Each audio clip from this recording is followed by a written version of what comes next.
किसी ने क्या खूबसूरत बात कही है कि चालाकी कहाँ मिलती है। मुझे भी बता दो दोस्तों, चालाकी कहाँ मिलती है। मुझे भी बता दो दोस्तों, हर कोई ठग ले जाता है ज़रा सा मीठा बोल के। नमस्कार दोस्तों, ईश्वर सदैव आपका भला करे और आपकी झोलियाँ ईश्वर के आशीर्वाद से हमेशा भरी रहे। तो दोस्तों, आज बात करेंगे कहानी की। एक कहानी जो ये बताती है कि चालाक लोगों को कैसे पहचाने। इसके अलावा चालाक लोगों के क्या लक्षण होते हैं वो भी हम इसके माध्यम से जानने का प्रयास करेंगे। तो ये कहानी है एक बगुले की। एक वन प्रदेश में एक बहुत बड़ा तालाब था। हर प्रकार के जीवों के लिए उसमें भोजन सामग्री होने के कारण वहाँ अनेक प्रकार के जीव, पक्षी, मछलियाँ, कछुए, केकड़े आदि रहते थे। पास में ही बगुला रहता था, लेकिन उसको मेहनत करना बिल्कुल अच्छा नहीं लगता था। अब बूढ़ा हो गया था, आंखें भी कमजोर हो गई थी।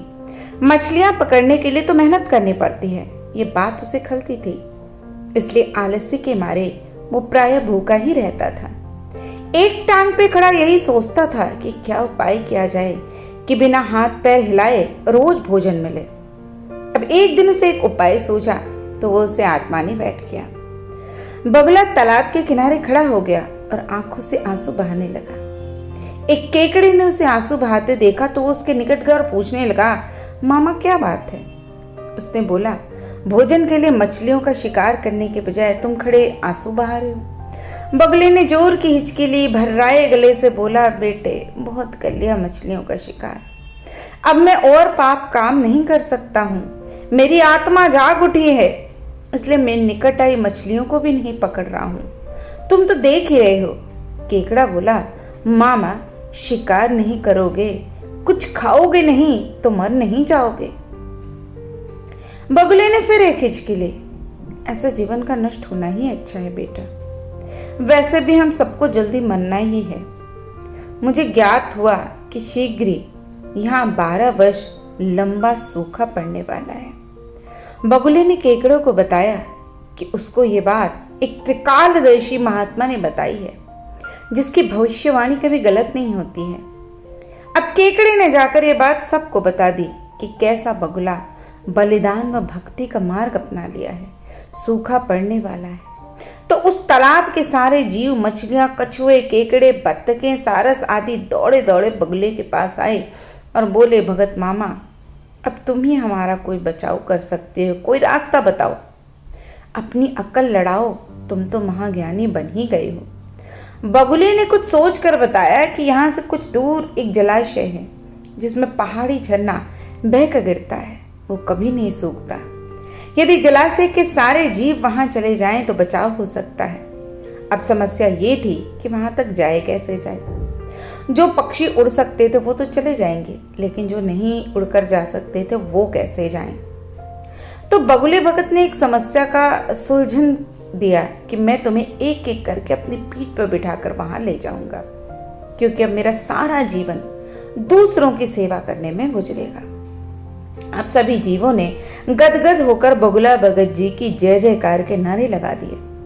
अब बगुला भगत की तो 12 हो गई। रोज एक जीव को अपनी पीठ पे बिठा कर ले जाता, कुछ दूर ले जाकर एक चट्टान के पास ले जाकर उसे पटक कर मार डालता और खा जाता।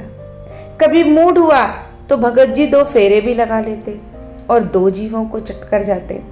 तालाब में धीरे धीरे जो जानवर थे उनकी संख्या घटने लगी। चट्टान के पास मरे जीवों की हड्डियों का धीरे धीरे ढेर बढ़ने लगा और भगत जी की सेहत भी अच्छी होने लगी। खा खाकर मोटे हो गए, चेहरे पर लाली आ गई और पंख चर्बी के तेज से चमकने लगे। उन्हें देखकर दूसरे जीव कहते थे, देखो दूसरों की सेवा का फल और पुण्य भगत जी के शरीर को लग रहा है। अब बगुला भगत मन ही मन बहुत हंसता था, सोचता था, देखो दुनिया में कैसे कैसे मूर्ख जीव पड़े हैं जो सबका विश्वास कर लेते हैं। ऐसे मूर्खों की दुनिया में यदि थोड़ा चालाकी से काम लिया जाए तो बड़े मजे ही मजे हैं। बिना हाथ पैर हिलाए बड़ी दावत उड़ाई जा सकती है। संसार से मूर्ख प्राणी कम करने का मौका मिलता है और बैठे बिठाए मेरे पेट के भरने का जुगाड़ भी हो जाता है और सोचने का बहुत समय भी मिल जाता है और शरीर को आराम भी मिल जाता है। बहुत दिनों तक यही क्रम चलता रहा। एक दिन केकड़े ने बगुला से कहा, मामा तुमने इतने सारे जानवर यहाँ से वहां पहुंचा दिए, लेकिन मेरी बारी अभी तक नहीं आई।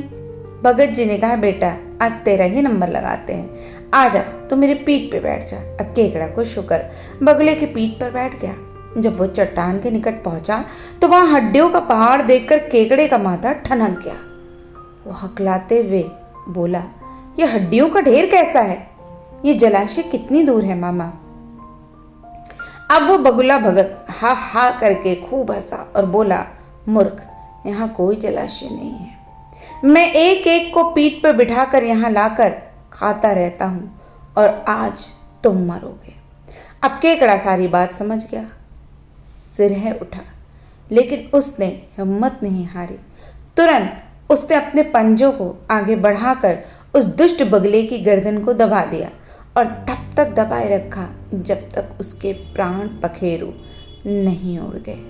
और फिर केकड़ा बगुले भगत का कटा सिर लेकर तालाब पे लौटा और सारे जीवों को सच्चाई बताई कि कैसे इस दुष्ट बगुला भगत सबको धोखा देता रहा। याद रखें दोस्तों कि इस दुनिया में हर किसी पर आंख मूंद कर विश्वास नहीं करें, लेकिन इसके अलावा भी एक चीज को आपको ध्यान रखना है कि चाहे कितनी भी कठिन से कठिन परिस्थिति और मुसीबत आए, अपना आपा न खोएं, अपना धैर्य न खोएं, तुरंत ही किसी के कहने के बहकावे में मत आए। कुछ प्रमुख निशानियां होती हैं चालाक लोगों की, उसको भी समझने का प्रयास करें। पहली बात, चालाक व्यक्ति आपका सारा हाल चाल ले लेगा, लेकिन आपको अपना हाल नहीं बताएगा। चालाक व्यक्ति खुद कम बोलेगा, लेकिन सामने वाले की सारी बात समझ जाएगा। उसे ऐसी बातें कहेगा कि सामने वाला खुद ही सारी बातें बता दे। तीसरी बात, आपको हमेशा वो डिमोटिवेट करने वाली बातें कहेगा ऐसा बुरा हो जाएगा, ये हो जाएगा, और जब धीरे धीरे आप उसकी बातों में आ जाएंगे तब वो अपना काम निकाल लेगा।